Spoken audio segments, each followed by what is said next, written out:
História da Igreja de Cristo, de Daniel Hobbes, terceira parte. Narração de Ricardo Pérez Bueno. Herodes Agripa, perseguidor. Nas coisas humanas, acontece frequentemente que no exato momento em que se impõe uma mudança de orientação, certas circunstâncias estranhas à vontade provocam a decisão necessária e constrangem o espírito a romper com os processos antigos. É assim, por exemplo, que na vida das nações, a política externa pesa sobre a política interna com uma força às vezes decisiva. Para a primitiva comunidade cristã, o difícil problema da escolha entre as duas tendências a que vimos aludindo dará um passo decisivo, porque os acontecimentos exteriores irão constrangê-la a preparar o futuro na própria hora em que os alicerces do passado estarão a ponto de ruir. A perseguição desencadeada pelo incidente de Santo Estevão nunca tinha cessado completamente. Oscilando entre períodos de calma e de recrudescimento, sempre conturbara mais ou menos os cristãos, tanto hebreus como helenistas. No ano 41, essa perseguição explodiu mais forte e mais sistemática, por vontade de Herodes Agripa I, agora rei de Israel. Este equívoco personagem era filho de Aristóbulo e de Berenice, e neto de Herodes o Grande, e dessa Mariamne, que o Idumeu sanguinário amara, assassinara e depois pranteara. Seu pai fora uma das últimas vítimas do tirano. Educado na corte de Tibério, onde a sua vida de libertinagem, de escândalos e de dívidas tinha surpreendido um ambiente que, via de regra, não se escandalizava com facilidade, fora preso por ordem do velho imperador Misantropo no ano 37 e tinha passado alguns meses na prisão. Mas tendo pouco depois subido ao trono seu companheiro de orgias, Calígula, recebera o título de rei e as duas tetrarquias da Palestina do Norte, e depois da deposição de Herodes Antipas, também a Galiléia e a Pérea. Em 41, Cláudio acrescentara ainda a Judéia e a Samaria, reconstituindo para ele o reino herodiano. Desde a sua chegada a Jerusalém, este libertino, que não era tolo, alardeou um grande zelo religioso com o fim de conquistar as boas graças do povo. Flávio Joséfo conta que quando entrou na cidade, imolou vítimas em ação de graças, sem esquecer nenhuma das prescrições da lei, e que depositou no recinto sagrado uma cadeia de ouro que lhe fora oferecida por Calígula, a qual pesava tanto quanto a de ferro com que Tibério lhe acorrentara as mãos reais. Talvez não se tratasse de mera astúcia política, porque a psicologia da dinastia herodiana se mostra sempre complexa. O Talmud refere que, celebrando a festa dos tabernáculos e lendo, conforme o costume dos anos sabáticos, o ano de 40, 41 era um deles, o texto inteiro do Deuteronômio, e tendo chegado à passagem que diz: "Tu não farás reinar sobre ti um estrangeiro que não seja teu irmão", ele, o semi-beduíno, o mestiço, de repente se sentira indigno de reinar sobre a nação santa e derramara tantas lágrimas que o povo, comovido, protestara e o aclamara. Este zelo explica sua atitude para com os cristãos. Pela primeira vez, a perseguição tomou um caráter sistemático que nunca tivera anteriormente, já que as reações violentas à propaganda do Evangelho tinham sido apenas ocasionais. Herodes Agripa pôs-se a maltratar os membros da igreja. Matou à espada Tiago, irmão de João, Atos 12, 1 e 2. Trata-se do filho de Zebedeu, de quem tantas vezes se fala nos evangelhos. Pela primeira vez um apóstolo, um dos 12, dava o seu testemunho de sangue. Eusébio, segundo Clemente de Alexandria, conta que este martírio deu origem a um belo episódio, como tantos outros que ocorreram depois nos tempos heróicos das grandes perseguições. O denunciante de Tiago, ao sustentar a acusação perante o tribunal, ficou de tal modo impressionado com a coragem do apóstolo que se converteu ali mesmo e se declarou cristão. Conduzido ao suplício com a sua vítima, suplicou-lhe que lhe perdoasse. Tiago refletiu um instante e disse: "A paz seja contigo", e abraçou. O próprio Pedro foi também preso na mesma ocasião. A sua importância na comunidade devia ser notória, porque o rodearam da vigilância mais cuidadosa. Na prisão era guardado por 4 grupos de 4 soldados cada um, que se revezavam por turnos, à espera de poderem julgá-lo logo que terminassem as festas da Páscoa. Mas Deus reservava o príncipe dos apóstolos para outras tarefas. Na noite anterior ao dia fixado por Herodes para o seu julgamento, Pedro, amarrado com 2 correntes, dormia entre 2 soldados, enquanto outros 2 diante da porta guardavam a prisão. De repente apareceu um anjo do Senhor e a cela ficou inundada de luz. O anjo acordou Pedro. "Levanta-te depressa." As correntes caíram-lhe das mãos. Aturdido, pensando sonhar, Pedro depressa se viu do lado de fora, depois de ter passado a pesada porta de ferro que se abriu por si mesma. Estava livre e o anjo o deixou.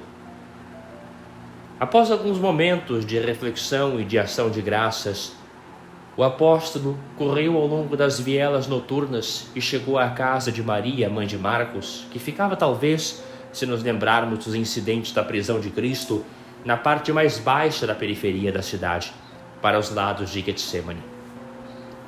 Nota de rodapé.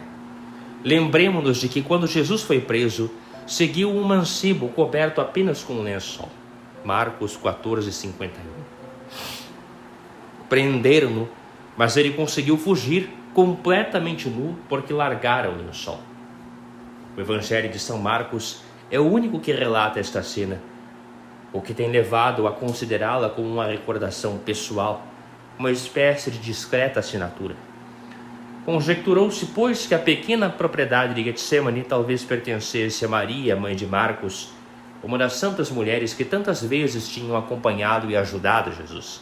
A situação desta moradia tornava-se muito conveniente a um fugitivo que, como Pedro, estava ansioso por esconder-se. Fim de nota de rodapé. Bateu à porta. Uma criada de nome Rode veio ver quem era e, na sua alegria, quando reconheceu a voz do apóstolo, esqueceu-se de abrir a porta e correu a dar a notícia de que Pedro estava ali. Dentro da casa havia um grupo de fiéis que oravam. O grito foi unânime. "Estás louca?" A serva insistiu. "Então é o seu anjo", repetiam todos. Entretanto, Pedro continuava a bater. Por fim, abriram-lhe a porta, reconheceram-no e aclamaram-no. Com um gesto, o apóstolo impôs silêncio. O Senhor tinha o libertado milagrosamente e era preciso não deitar tudo a perder. Este capítulo dos Atos 12, 13 a 19, tão vivo e ágil, permite-nos colher muitos pormenores interessantes sobre a comunidade primitiva. Vemos reunida a pequena assembleia de fiéis, agrupados durante a noite para escaparem da polícia, com a esperança posta unicamente em Deus. Observamos a aparição do pequeno Marcos, que será o companheiro de São Paulo e o futuro evangelista. Verificamos que Pedro, uma vez em liberdade, ordena que previnam imediatamente Tiago e os irmãos, isto é, possivelmente o grupo dos anciãos congregados em torno do irmão do Senhor, como se tratasse de uma autoridade regular da comunidade. E por fim vem a narrativa em tom irônico da decepção de Herodes ao saber que o seu prisioneiro tinha desaparecido e da morte do pequeno tirano ferido por um anjo de Deus, ou, segundo Flávio Joséfo, atormentado por horríveis dores nas entranhas e entregando a alma com um corpo roído de vermes. Por que motivo e para que fins Deus libertou milagrosamente o seu servidor? Os Atos dizem-nos apenas que Pedro foi para outro lugar. Mas a sequência da história cristã permite-nos compreender melhor o sentido do episódio. A palavra de Deus crescia e se espalhava sempre mais Atos 12, 24. Longe de amortecer a expansão da igreja, a perseguição de Herodes ajudou-a. Mais séria do que as precedentes, obrigou os cristãos a abandonarem a cidade santa e a irem procurar asilo em outros lugares. De um momento para outro, a sementeira expande-se. Uma das comunidades cristãs do exterior vai abrigar grande número de fugitivos e assumir uma situação primordial. Antioquia, para onde, segundo a tradição, se dirigiu o próprio Pedro. Ora, Antioquia, cidade grega, universalista por natureza, que substituiria Jerusalém como capital da nova fé, deveria forçosamente arrastar essa fé no sentido em que ela já era levada. Este fato, que é de uma extrema importância histórica, manifestar-se-á claramente no dia em que a cidade santa de Davi cair sob os golpes dos conquistadores romanos. Antioquia. Capital da província romana da Síria, Antioquia era então uma das primeiras cidades do Império, a terceira ou quarta em importância. Depois que um dos reis seleucidas a fundara no ano 300 antes da nossa era, nenhum dos seus descendentes deixara de aumentá-la e de embelezá-la. A sua muralha fortificada estendia-se pela planície numa área aproximada de 60 hectares e subia depois pelas vertentes do Sílpio, onde sobre as encostas avermelhadas se escalonavam um branco amontoado das casas com terraços, os jardins eriçados de ciprestes e de bucho e os templos de Pan, de Afrodite e de Esculápio.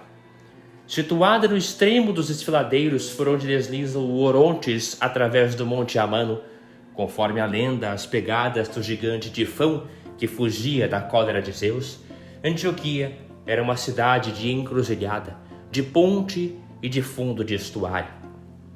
Os camelos do deserto, vindos de Baalbec, de Palmira ou da Mesopotâmia, traziam para suas docas imensas quantidades de mercadorias, que eram embarcadas no vizinho porto de Seleucia, ou mesmo no próprio cais da cidade, em navios de todo o império.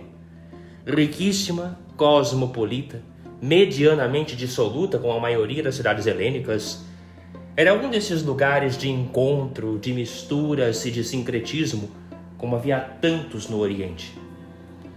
A colônia judaica era ali antiga e numerosa. Flávio Joséfo fala de 50.000 almas, a quinta ou sexta parte da cidade, isto é, um bairro inteiro.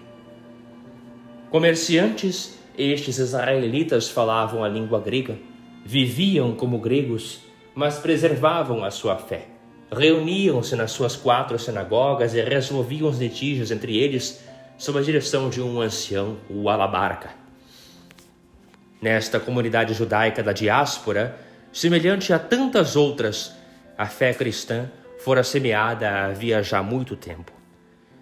Aqueles que foram dispersados pela perseguição que houve no tempo de Estevão chegaram até a Fenícia, Chipre e Antioquia, pregando a palavra somente aos judeus. Alguns deles, porém, que eram de Chipre e de Cirene, entrando em Antioquia, dirigiam-se também aos gregos, anunciando-lhes o evangelho do Senhor Jesus. A mão do Senhor estava com eles, e foi grande o número dos que receberam a fé e se converteram ao Senhor. Atos 11, 19 a 21.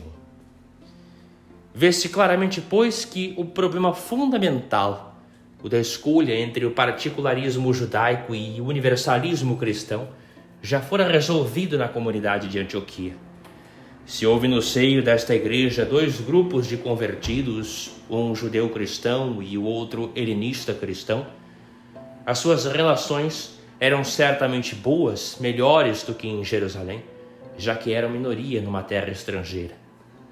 A segunda epístola aos Gálatas revela-nos-á que comiam juntos, isto é, que também ali os preceitos da pureza legal tinham sido ultrapassados. Foi isso que inquietou a igreja de Jerusalém quando lhe chegou a notícia desses fatos? O exemplo de Antioquia reavivou os temores suscitados pelo incidente de Cesareia? Ou pretendeu-se apenas verificar com júbilo o êxito do evangelho naquela cidade síria?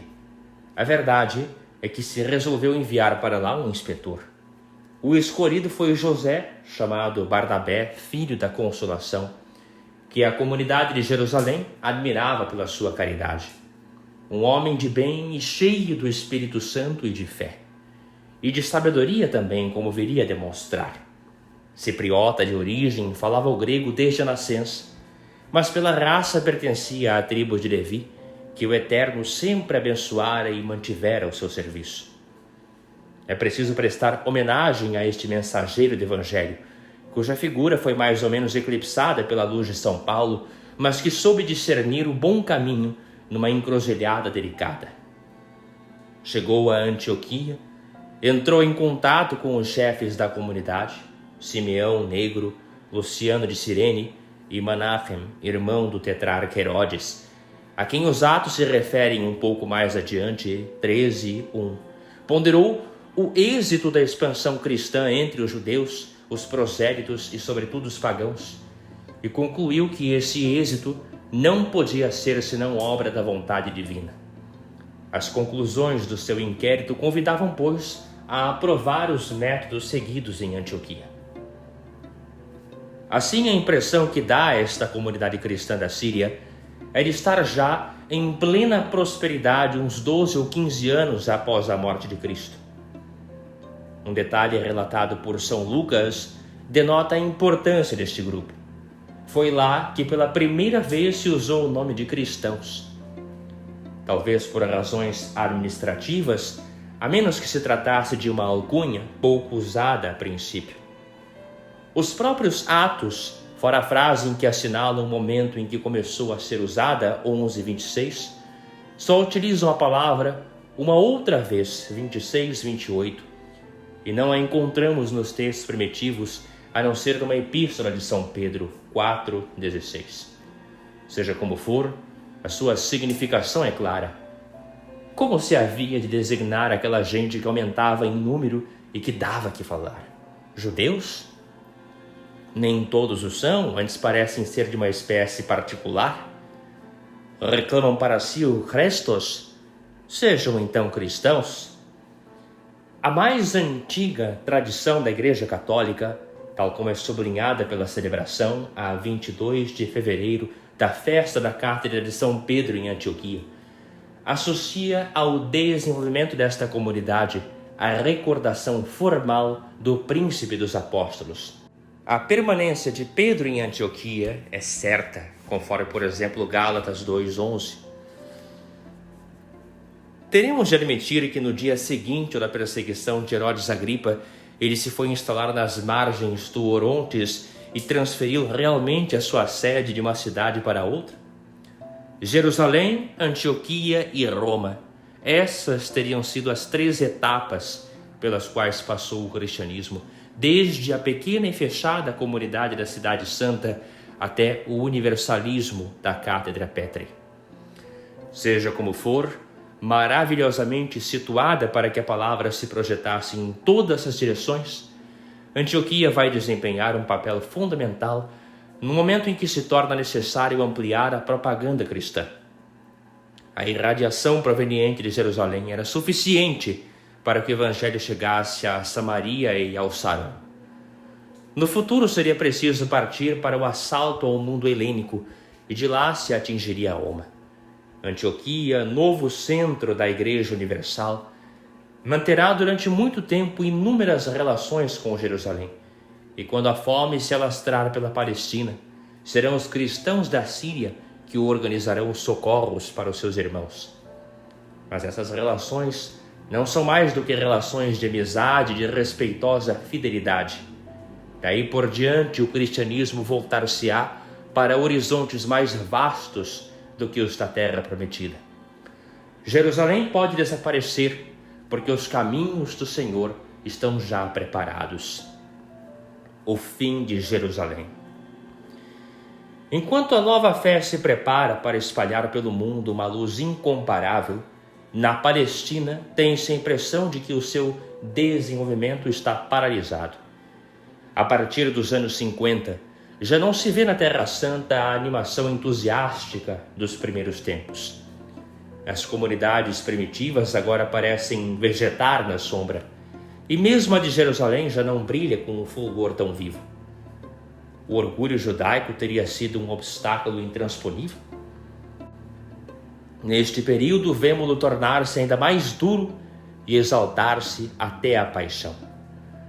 Predominam pouco a pouco em Israel as tendências extremistas, especialmente a dos zelotes, fariseus ferrenhos, dos quais Flávio Joséfo diz que tinham um amor fanático pela liberdade e não reconheciam outro senhor senão Deus.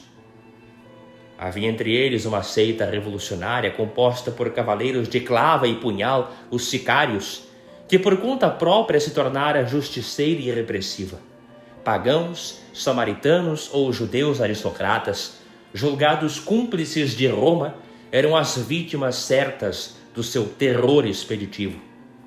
Neste povo, simultaneamente exasperado pela dominação romana e agitado por inúmeros sonhos, a violência não cessava de aumentar. Uma profecia ambígua encontrada na Sagrada Escritura e que anunciava que nesse tempo um homem da sua raça dominaria o mundo, isto é, um messianismo compreendido às avessas. Tal foi, segundo Joséfo, a causa profunda do drama em que Israel havia de sossobrar dentro em breve. Este estado de tensão do espírito judaico acentuou a oposição ao cristianismo. Explodiu um novo drama. Apesar da perseguição de Agripa, a igreja de Jerusalém tinha continuado a viver, sempre dirigida por Tiago, o irmão do Senhor, que pelo seu eminente espírito de justiça era chamado Oblias, isto é, escudo do povo. Cerca de 20 anos mais tarde, por um motivo que nos é desconhecido, o ódio anticristão explodiu. O fato não teria tido nenhuma consequência prática se o procurador romano, que depois da morte de Herodes Agripa I tornara a instalar-se na Palestina, se encontrasse no seu posto na Torre Antônia. Mas Festo morrera e o seu sucessor, Albino, tardava em tomar posse do cargo. Aproveitaram-se disso. O filho do pequeno déspota Herodes Agripa II, depois de passar a sua infância em Roma, obteve um simulacro de realiza sobre a região do Líbano e de Beca. Deve ter reinado de 50 a cerca de 100. Em 62, o sumo sacerdote Anás, filho daquele sob cujo pontificado Jesus fora crucificado, julgou-se suficientemente forte para dar cabo da seita cristã. Mandou prender Tiago e denunciou ao Sinédrio. Por Joséfo e pelo memorialista e historiador cristão Egésio, que escreveu em meados do século II, conhecemos os pormenores do drama. Fizeram Tiago subir ao pináculo do templo e ordenaram-lhe que renegasse Jesus. Perante a sua recusa, solenemente proclamada em termos semelhantes aos que Estevão utilizara, despenharam-no lá do alto. Como não tivesse morrido, apedrejaram-no e, finalmente, apesar de alguns protestos generosos, puseram termo à sua vida com a pesada massa de um pisão. Foi uma execução ilegal que valeu a Anás a deposição do sumo pontificado. 4 anos mais tarde devia abater-se sobre Israel um castigo muito pior. Exasperados pela brutalidade e cupidez de 2 procuradores sucessivos, Albino, de 62 a 64, e Gécio Floro, de 64 a 66, fanatizados pelos zelotes, os judeus revoltaram-se. Houve tumultos em Cesareia e agitações em Jerusalém, que Roma, a princípio, não tomou a sério. Alertado pela aristocracia conservadora, Herodes Agripa II enviou forças para tentar restabelecer a ordem. Foi em vão. A fortaleza Antônia e o palácio de Herodes foram incendiados e os seus defensores massacrados. Ao mesmo tempo foram atacadas guarnições romanas em vários lugares da Palestina. Seguiram-se as represálias romanas e novas violências por parte dos judeus. A começar por Anás, os chefes dos sacerdotes caíram sob os golpes dos judeus fanáticos. As agitações da Palestina dos nossos dias dão uma ideia bastante exata do que foram essas perturbações. No decorrer do inverno de 66 para 67, o legado da Síria, inquieto com o rumo dos acontecimentos, chegou pela costa com 12 legiões e avançou até os muros de Jerusalém, mas fustigado pelas guerrilhas judaicas, teve de bater em retirada. O povo eleito julgou ter readquirido de um só golpe a glória dos macabeus, e cunharam-se em Jerusalém moedas de prata datadas do primeiro ano na liberdade. Roma não podia tolerar esse estado de coisas. Na primavera de 67, Nero mandou para lá Vespasiano, exímio general, que devastou as planícies da Galileia com 60.000 homens. Mas quando teve de penetrar nas regiões montanhosas, foi a sua vez de sofrer algumas derrotas. Uma delas, segundo dizem, custou-lhe 11.000 soldados. 2 anos se passaram marcados pelas agitações que se seguiram à morte de Nero. Na Páscoa de 70, Roma mais uma vez resolveu pôr ponto final no assunto. Vespasiano enviou seu filho Tito com todas as forças e máquinas que eram necessárias. Em Jerusalém, os fanáticos pela luta a qualquer preço ocupavam o templo sob a direção de João de Giscala. Mas, na cidade alta, faziam-lhe frente os partidários ainda não liquidados de uma política menos atroz, comandados por Simão Bar-Giora. Os 2 grupos uniram-se contra os legionários e o cerco começou. Quando 5 meses mais tarde, após indescritíveis cenas de horror, o cerco chegou ao fim, Jerusalém estava em ruínas, o templo queimado e milhares de cadáveres rolavam sob as patas dos cavaleiros núbios a serviço de Roma. Na resistência judaica restaram apenas alguns grupos insignificantes, ocultos entre os escombros, que sucumbiram nos anos seguintes. A Judéia tornou-se uma província romana, separada da Síria e ocupada por uma legião aquartelada em Jerusalém. Desapareceram o Sinédrio e o sumo sacerdócio. Ironia cruel. Roma exigiu que se continuasse a pagar o imposto ritual que todos os judeus do mundo deviam recolher para a sustentação do templo e transferiu-o para o tesouro de Júpiter. Teriam estes terríveis acontecimentos perturbado muitos cristãos espalhados pelo império? Não se sabe. Os primeiros convertidos conservavam laços estreitos com Jerusalém, metrópole espiritual. Mas pouco a pouco esses laços foram afrouxando. É provável que o drama tivesse sido encarado por muitos dentro das perspectivas apocalípticas que eram tão familiares na época, como um juízo de Deus, o castigo do crime cometido contra o Messias, a realização das profecias de Jesus contra a raça infiel. Entretanto, a acreditarmos em Eusébio, o povo da igreja em Jerusalém teria sido avisado por meio de uma profecia de que era necessário abandonar a cidade antes da guerra e ir habitar na Pérea, na cidade helênica de Pela. Foi para ali que se retiraram os fiéis de Cristo saídos de Jerusalém. Esta medida salvadora deve ter sido ordenada por Simeão, um dos filhos de Cleofas, outro parente, portanto, de Jesus, que tinha sucedido a Tiago. Assim, bem ou mal, sobreviveram nas aldeias da Transjordânia pequenos núcleos de judeus cristãos. Eusébio conservou a lista de 13 bispos, todos de nomes judaicos, que, segundo diz, sucederam a Simeão quando este sofreu o martírio na cruz. Mas estas comunidades já não levavam a cabo quase nenhum trabalho de irradiação.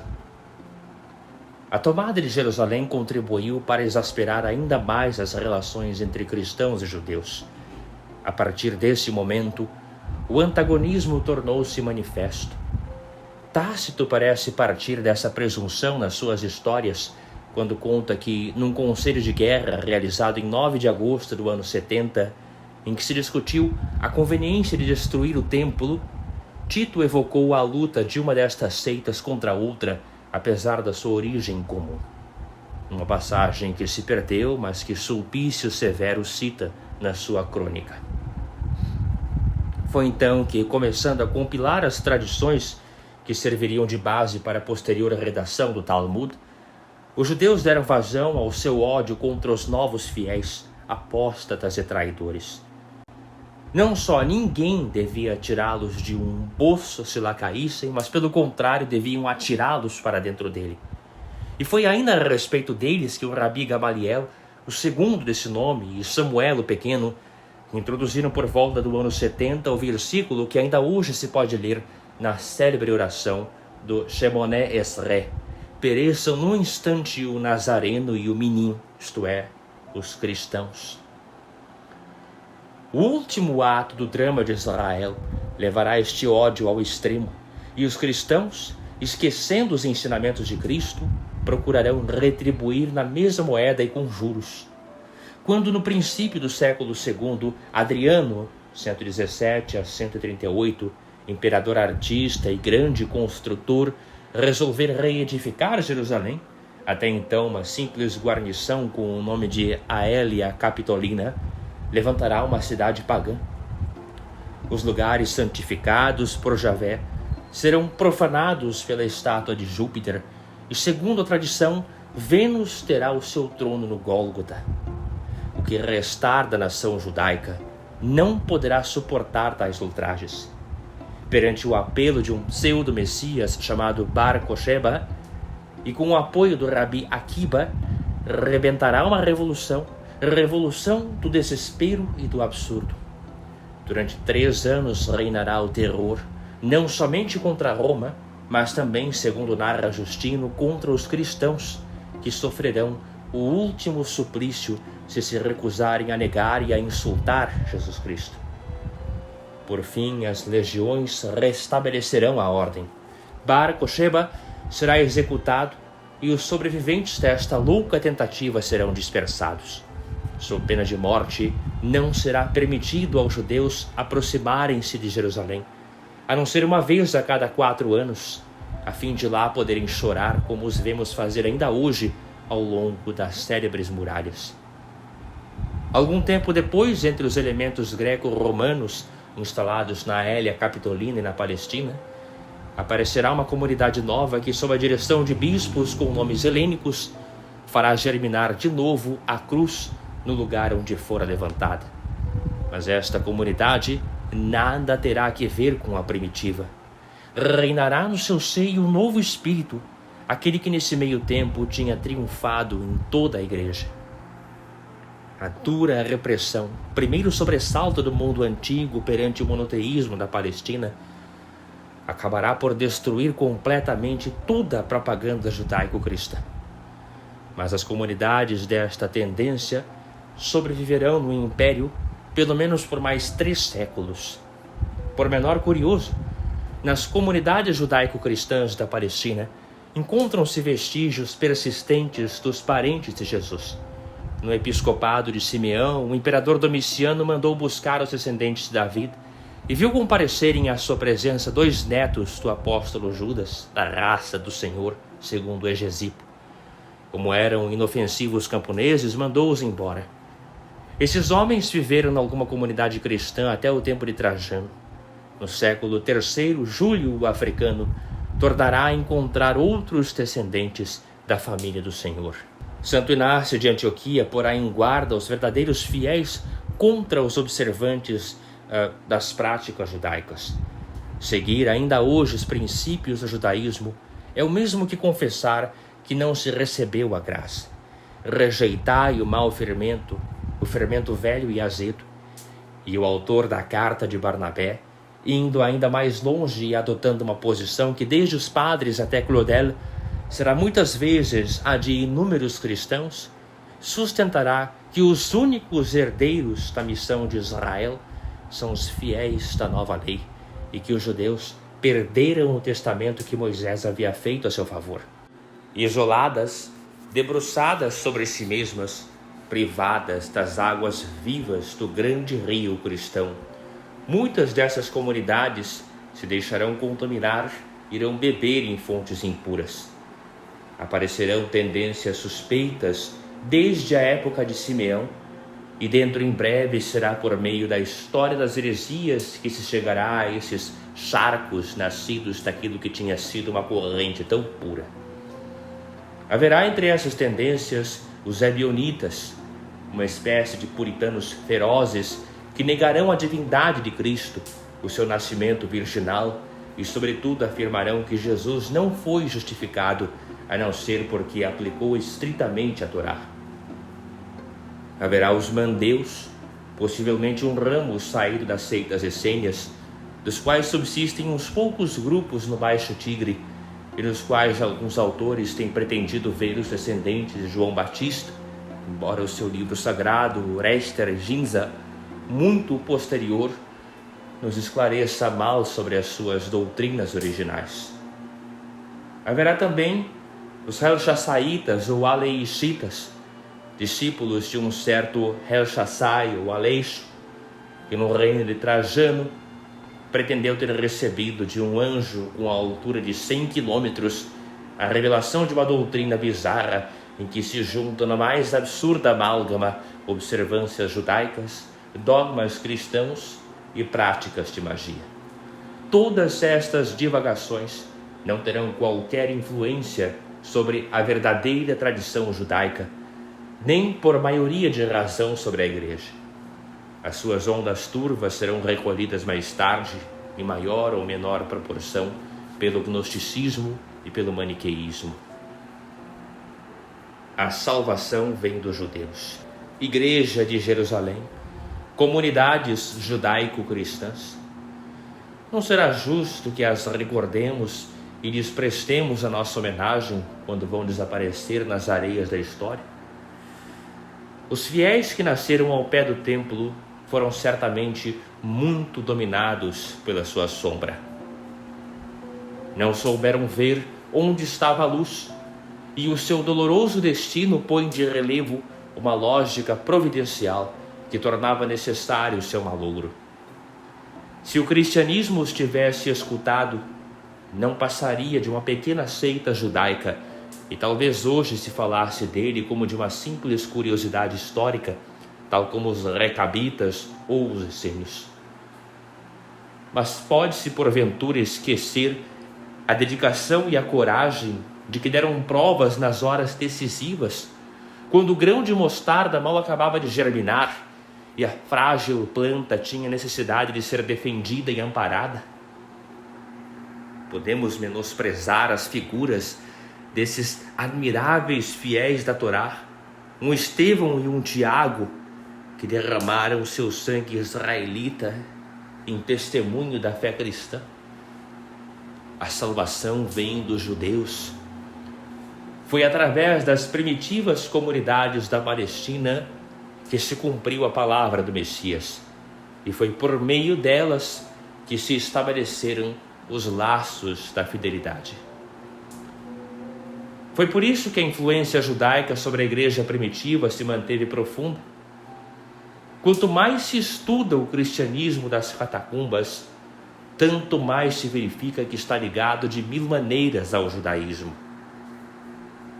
Cada um dos 4 evangelhos conterá inúmeras citações ou alusões ao Antigo Testamento, numa média de 300 pelo menos. A liturgia e a oração cristãs, como teremos ocasião de ver, entroncarão diretamente nos usos religiosos da raça eleita. E quais serão os símbolos de que se servirão essas comunidades cristãs, em que os antigos pagãos serão muito mais numerosos do que os judeus de origem? As paredes das catacumbas será o Antigo Testamento, o livro hebreu que multiplicará as suas imagens. Adão e Eva, Noé na arca, o sacrifício de Abraão, Jonas arrojado à praia, ou Daniel na fossa dos leões. Este nexo é proclamado ainda hoje pela Igreja Católica e Romana, quando no Sábado Santo, depois da 4ª profecia, pede ao Todo-Poderoso que todos os povos do mundo se tornem filhos de Abraão e participem da dignidade do povo de Israel. Mas aquilo que se nos mostra hoje como uma legítima fidelidade e uma justa homenagem podia ter sido naquela altura um desvio perigoso e uma limitação. A fim de obedecer às ordens de Cristo e lançar-se na grande aventura universalista, era necessário que o cristianismo compreendesse que para cumprir totalmente a lei, era indispensável ultrapassar dos limites. Na hora em que Jerusalém caía sob os golpes de Tito e em que os judeus cristãos viam fechar-se para eles o destino, havia já muito tempo que estava feita a síntese criadora do passado e do futuro e a igreja tinha encontrado definitivamente o seu caminho. Mais do que a ninguém, esta obra devera-se a São Paulo. Capítulo 2. Um arauto do Espírito, São Paulo. A estrada de Damasco. Como nos impressiona a nós que ainda caminhamos este homem que a luz derrubou na estrada, vencido, mas feliz com a própria derrota no mais íntimo do seu coração. De todos os personagens do Novo Testamento, este é, depois de Jesus, o mais vivo, o mais completo, aquele cujo rosto distinguimos com mais clareza. Os problemas que o atenazaram são os mesmos que eternamente nos dilaceram.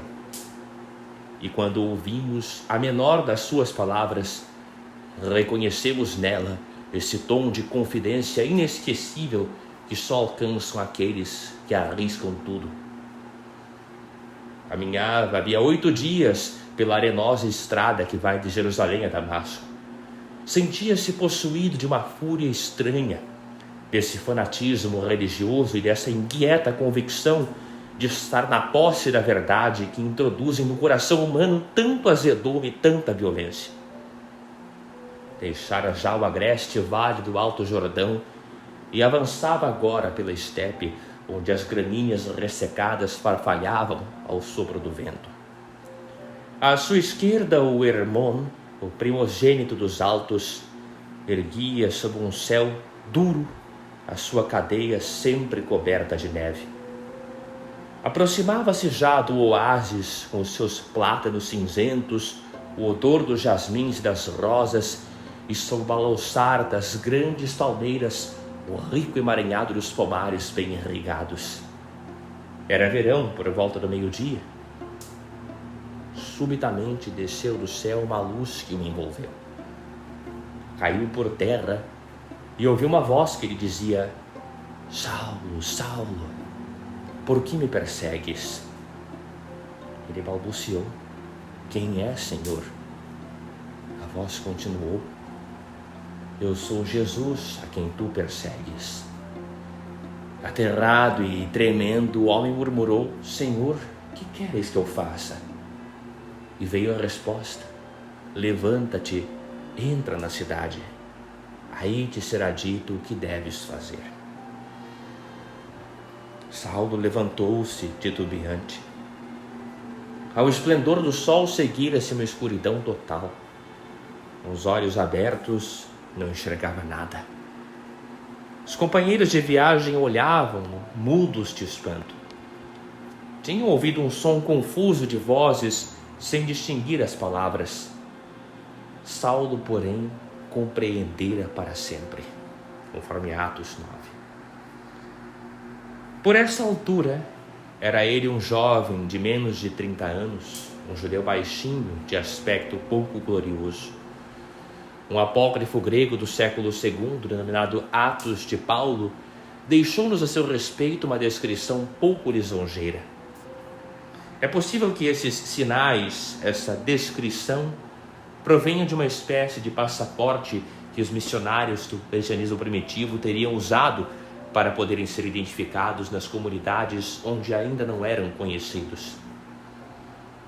Era de estatura média, baixo e rechonchudo, com as pernas tortas, a cabeça calva, as sobrancelhas espessas e muito juntas, o nariz arqueado. A imagem é característica da sua raça, mas uma estranha força emanava deste rosto, do qual também se diz que tinha mais de anjo que de homem. Observa-se com frequência entre os seres que a natureza privou de força física uma energia espiritual de extrema intensidade, mais violenta e mais impressionante, justamente por estar associada, não sabemos a que misteriosa fragilidade. Saulo era um desses homens que não existem senão pela alma. Vê-lo-emos movimentar-se durante toda a vida no meio da tensão e da luta. Nada daquilo que vem dos homens poderá batê-lo. Em tudo somos oprimidos, mas não sucumbimos. Vivemos em completa penúria, mas não desesperamos. Somos perseguidos, mas não desamparados.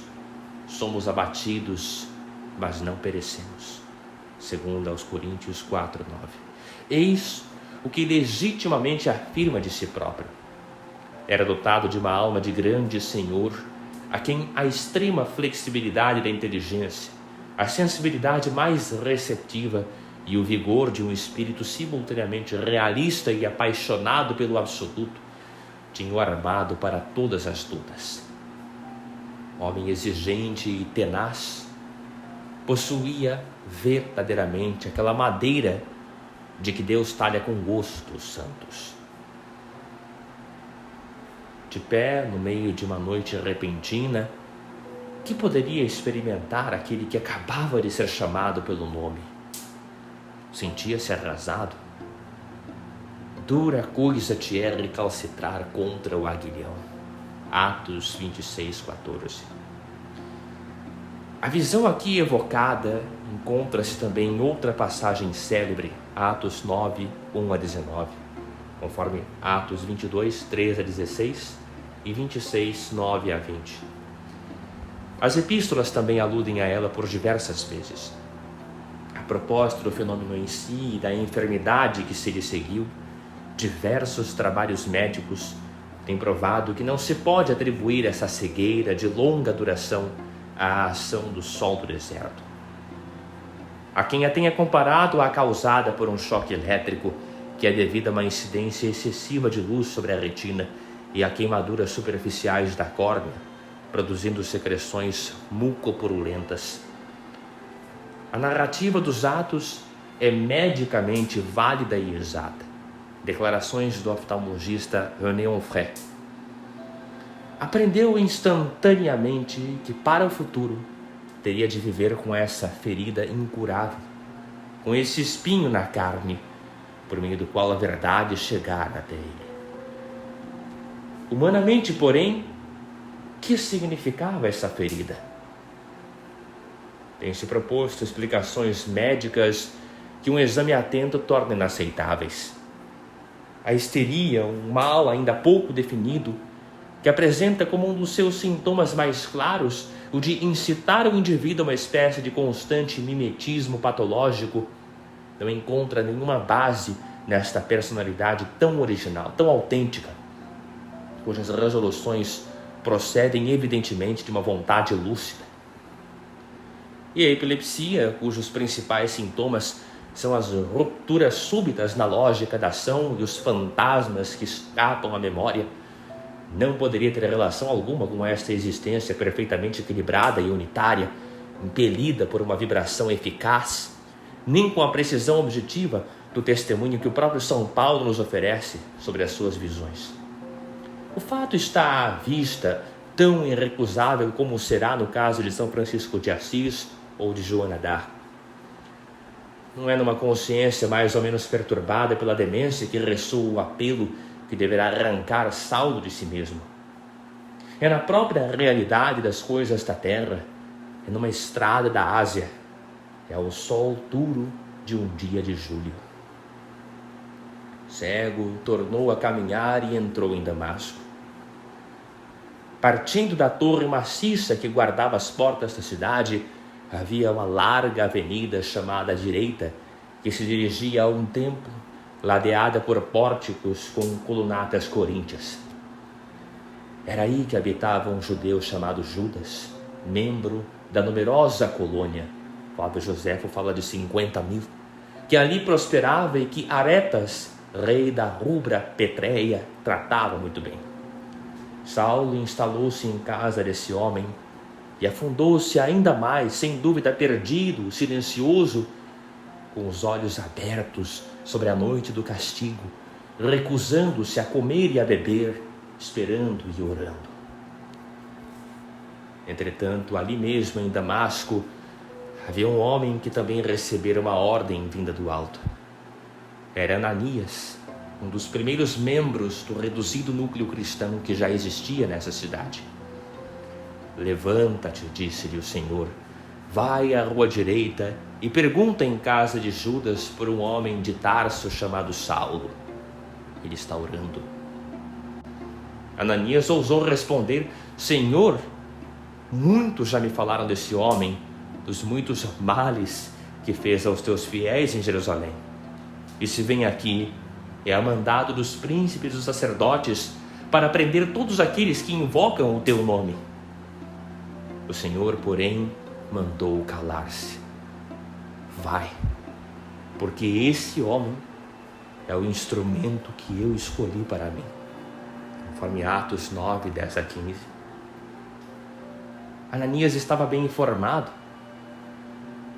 Fora como inimigo do nome cristão que Saulo deixara Jerusalém, munido de uma ordem precisa da casta dos sacerdotes, ordem que ele mesmo tinha solicitado para perseguir até a morte aqueles que em Damasco pertencessem à nova seita. Desde que residia na cidade santa, fariseu entre os fariseus, sempre se tinha mostrado adversário do Galileu e da sua corja. E aquele estudante que tínhamos visto guardando as roupas do mártir Estevão, enquanto os carrascos o apedrejavam, aquele moço odiento e arrogante, não era outro senão ele. Deve-se dizer que estes sentimentos violentos tinham muitas atenuantes. Para pôr em dúvida uma convicção profunda, a consciência tem necessidade de audácia, de independência ou de luz. Pela formação que recebera, Saulo achava-se mais impedido do que ninguém de acreditar no Messias humilhado e vencido. Impertigado no seu nacionalismo religioso, impávido no seu fanatismo, este adolescente abrupto não nos deve causar qualquer surpresa, pois o que conhecemos do seu caráter deixa-nos adivinhar perfeitamente como a intransigência das suas convicções podia unir dentro dele a certeza da inteligência e o orgulho. No entanto, o problema não é tão simples. Podemos perguntar-nos se o episódio é a entrada de Damasco, a despeito da sua aterradora instantaneidade, não poderia ter sido já preparado secretamente na alma daquele que Deus escolhera para si. Quando se leem os textos em que anos mais tarde Paulo fala da lei e dos seus problemas, é difícil deixar de pensar que é ali que se pode ter situado o abalo inicial que viria a fender esta alma cerrada. Para uma consciência escrupulosa, como era pesado suportar a lei de Israel? Quem podia estar certo de ter cumprido seus infinitos preceitos e de não ter violado alguma das suas 1001 proibições? Debaixo desse jugo intolerável, ninguém podia saber ao certo se não tinha, embora contra a vontade, cometido alguma falta. E por quê? Com que fim? Por acaso essas observâncias minuciosas resolviam o verdadeiro problema? Podiam elas apagar o sentimento de miséria insuportável que é a sorte da condição humana? Que poder têm os princípios formais perante a angústia de viver? Não tinha sido essa mesma lei que, submetendo o homem a certos princípios, isto é, abrindo-lhe os olhos, o arrancara a inocência original e o atirara para o âmago desse complexo de contradição e desespero em que sempre permanece? Este problema, que preocupará tantos místicos e poetas, desde Santo Agostinho até Rimbaud e desde Orígenes até Blake, não seria o mesmo que tornava tão arisco o coração do jovem fariseu? Talvez ele já suspeitasse que esses enigmas se resolviam pelo amor de Cristo e que, ao combater os cristãos com tanta ferocidade, não estava senão combatendo-se a si próprio. Na casa de Damasco, naquela noite milagrosa, Saulo soube que ia receber a resposta. O fato de que esta lhe viesse a ser transmitida por aqueles mesmos que ele mais havia odiado era algo que estava na ordem natural das coisas, conforme a misteriosa lei de reversão que une sempre o carrasco à sua vítima. Estava perto dele um discípulo do Galileu. Saulo ouviu a sua voz. Saulo, meu irmão, disse-lhe Ananias, o Senhor, esse Jesus que te apareceu no caminho, enviou-me para que recobres a vista. Foi assim que teve lugar aquilo que frequentemente se chama a conversão de São Paulo e que só pode ser plenamente compreendido à luz do drama espiritual em que se opera a opção da alma. O vencido da estrada não mudará nem de religião nem de dependência, pois não deixará o templo ao abrigo do qual a jovem igreja continuava ainda a colocar-se. Se converteu, foi no sentido em que o nosso século XVII passou a entender esse termo, como por exemplo no caso de um Pascal ou de um Roncet. Tudo se realizou no seu íntimo. Metanoieté, convertei-vos, dissera Jesus. A transformação será total. Aquele a quem Saulo ia obedecer no futuro era o mesmo que tinha condenado os orgulhosos, as almas duras, os intelectualmente satisfeitos, e ele tinha sido tudo isso. Daí por diante, todos os dias de vida que lhe restassem ser-lhe-iam insuficientes para testemunhar o seu amor àquele que tanto o amara e que lhe ferira o coração. Um jovem judeu dos países gregos. A cidade de Tarso, onde Saulo tinha nascido entre os anos 5 e 10 da era cristã, era uma dessas cidades brilhantes e pouco austeras, como tantas outras que a conquista de Alexandre, o desenvolvimento da civilização helênica e depois o enriquecimento sob a Pax Romana tinham feito pular por todo o Próximo Oriente. Situada nas faldas do Tauro, à saída do desfiladeiro que o Cíno abre nesta barra abrupta, era guardiã dos portos da Cilícia, parada obrigatória para quem se dirigia à Síria ou aos países da Mesopotâmia. Nos dias de hoje, recuada devido aos aluviões, encontra-se a 20 quilômetros da costa, mas no século I era ainda um centro de comércio marítimo ligado ao anteporto do Regmão e acessível a todas as embarcações daquele tempo. Era uma cidade bela, antiga e próspera, e São Paulo havia de mostrar-se orgulhoso do seu renome. Suas casas brancas, cúbicas e os seus numerosos monumentos alinhavam-se entre jardins floridos porque havia abundância de água. As suas origens remotas, que a história hoje atribui aos heteus e aos fenícios, estavam associados nomes fabulosos como Semíramis, Sardanápalo e a própria Afrodite. A fria água do seu rio banhara-se Alexandre por ocasião de um breve intervalo na sua marcha fulminante através da Ásia que havia de custar-lhe a vida. E meio século antes de que Paulo viesse ao mundo, em 41 antes da nossa era, os seus cais tinham visto desembarcar de uma faustosa galera ornada de ouro e púrpura, uma jovem rainha, clandestina e pouco vestida, que vinha seduzir um ditador romano. A imagem greco-egípcia de Cleópatra corresponde bem ao caráter cosmopolita que Tarso partilhava com todas as cidades helenísticas, de Antioquia a Pérgamo e de Corinto a Alexandria. Ao seu fundo étnico assírio-iraniano, haviam se sobreposto todos os tipos de elementos, sobretudo depois que os reis seleucidas se tinham interessado pela cidade. Agora dominavam os gregos, mas não de raça pura. Ao lado deles, vindos principalmente nos dias de Antíoco Epifânio, os judeus eram ali muito numerosos. Agrupados numa comunidade como em toda parte, não constituíam, no entanto, uma massa isolada, um gueto, mas participavam da vida pública, sob todos os seus aspectos e da própria administração.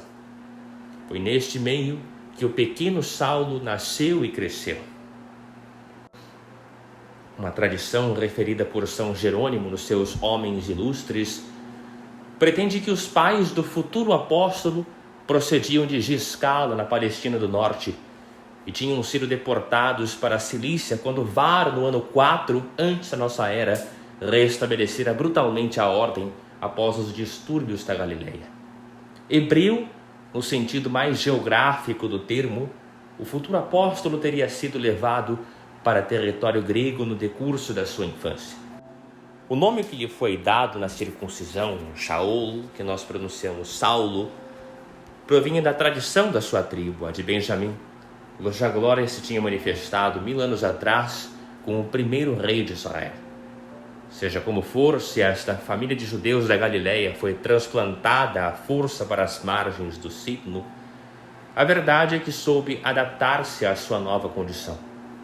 No tempo em que Saulo nasceu, pertencia à classe dos comerciantes ricos, a uma espécie de aristocracia provinciana, e melhor ainda, tinha obtido o direito de cidadania romana.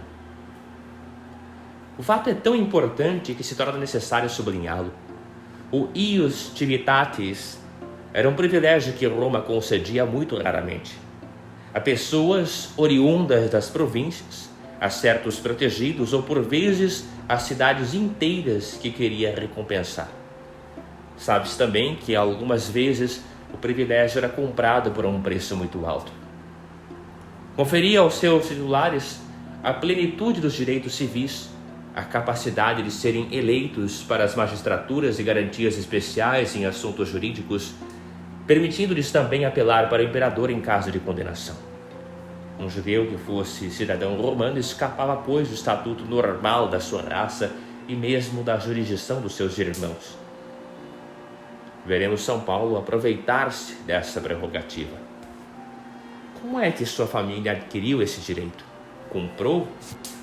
Prestou algum serviço a um daqueles ditadores, Pompeu, César ou Antônio, que sucessivamente haviam percorrido todo o Oriente, constituindo ali as suas clientelas? Não se sabe. Em qualquer caso, este precioso privilégio não somente ajudara o apóstolo no decurso das suas missões, mas incliná-lo-á a ver no Império Romano não um instrumento de uma opressão intolerável, mas uma grandeza positiva, uma organização poderosa que legitimava o lealismo para com ela, conforme Romanos 12, e que contribuirá para a realização dos desígnios de Deus. O ofício que o veremos exercer ao longo da sua vida missionária para prover às suas necessidades por suas próprias mãos seria o de seu pai? Um skenopoios ou tabernacularius podia ser um tecelão de panos para tendas ou um fabricante de tendas, mas tanto num caso como no outro, um homem de ofício bastante humilde que trabalhava com o cardador ou com a tesoura. Semelhante ofício parecer-nos-á demasiado modesto para a posição da família do apóstolo. E tem havido quem perguntasse se ele não o teria adotado depois da ruptura com os seus, logo após a conversão. Por outro lado, não convém perder de vista que em Israel o trabalho manual estava naturalmente ligado à vida intelectual e que os mais célebres doutores da lei ganhavam o pão de cada dia fabricando vestimentas ou preparando molhos. Saulo crescerá, pois, numa cidade, uma cidade grega, como verá quem ler os seus escritos. A vida de Tarso marcará profundamente o seu espírito, fornecer-lhe-á matéria para inúmeras alusões às atividades urbanas, ao comércio, ao direito, ao exército e aos jogos do estádio, ao contrário de Jesus, um Galileu do campo, que se refere sem cessar aos aspectos da natureza, ao sopro dos ventos, à chuva que cai, ao voo alegre das aves. O meio grego dar-lhe-á a língua que ele utilizará com desembaraço, bem como uma cultura bastante vasta que lhe permitirá citar não só uma frase do poeta Menandro, mas também versos do filósofo estoico Aretas ou do filósofo e poeta cretense Epimênides, coisa que nenhum dos 12 apóstolos seria capaz de fazer. Teria ido ainda mais longe a influência da terra natal sobre ele? Chegou-se a afirmá-lo frequentes vezes, já que no campo da história das religiões, certas semelhanças adquirem facilmente o valor de uma explicação. Tarso era certamente uma cidade intelectual que ultrapassava Atenas e Alexandria no seu amor às ciências, dirá Estrabão. Tornara-se um centro universitário tão importante que depois da reforma levada a cabo por Atenodoro, filho adotivo de Tarso e preceptor de Augusto, eram os professores quem fiscalizava a vida municipal e administrativa.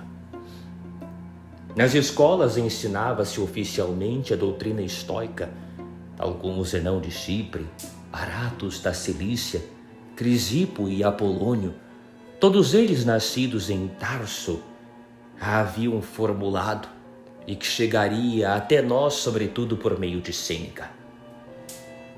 Mas nada prova que o jovem Saulo tivesse frequentado escolas pagãs, pois eram suspeitas para todo israelita, especialmente para um fariseu, coisa que Saulo era, como veremos. E se pôde sofrer alguma influência dessa doutrina, foi, a contrário, levando a opor-se a ela na sua substância. Quanto às formas religiosas, que em Tarso, como em todo o Oriente, se misturavam num sincretismo tão apaixonado como confuso, parece ainda menos plausível que elas tenham impressionado um adolescente que em tudo se nos mostra fiel ao culto de Javé e à Santa Torá. Perante os arrebatamentos místicos da multidão, ao som de flautas e tímpanos, perante a fogueira onde o velho Baal de Tarso, Sandam, era queimado todos os anos, perante os tauróbulos sagrados, onde os discípulos de Mitra, o deus da Pérsia, se deixavam encharcar pelo sangue da vítima, é bem duvidoso que um verdadeiro israelita pudesse experimentar qualquer impressão que não fosse a de um profundo desgosto. A verdade é que Saulo cresceu no meio espiritual do mais puro judaísmo, total e profundamente fiel. A sua família pertencia à seita dos fariseus, e isso foi para ele de uma extrema importância. Porque se Jesus denunciara a astúcia e a frequente hipocrisia destes escribas casuístas e formalistas, a justiça manda que se reconheçam também entre eles virtudes espirituais elevadas. O respeito apaixonado pelas coisas divinas, a submissão total à providência, o desejo constante de viver conforme a palavra, mesmo que essa palavra fosse entendida de forma revezada. Quando Saulo tinha 15 ou 16 anos, seus pais o enviaram a Jerusalém a fim de frequentar os cursos do maior rabino fariseu daquele tempo, Gamaliel, que, conforme dissemos, se distinguia pela sua abertura de espírito e generosidade. Sentado no chão aos pés do doutor, Conforme ainda hoje é costume entre os estudantes muçulmanos de teologia na mesquita de El-Azhar, no Cairo, Saulo terá escutado durante anos aqueles ensinamentos minuciosos e intermináveis. E se desse mestre, pelo menos de entrada, não recebeu a mansidão, recebeu certamente os métodos de uma dialética prodigiosamente sutil e talvez também determinados conceitos sobre a natureza humana, a vida e a morte, a natureza e o pecado.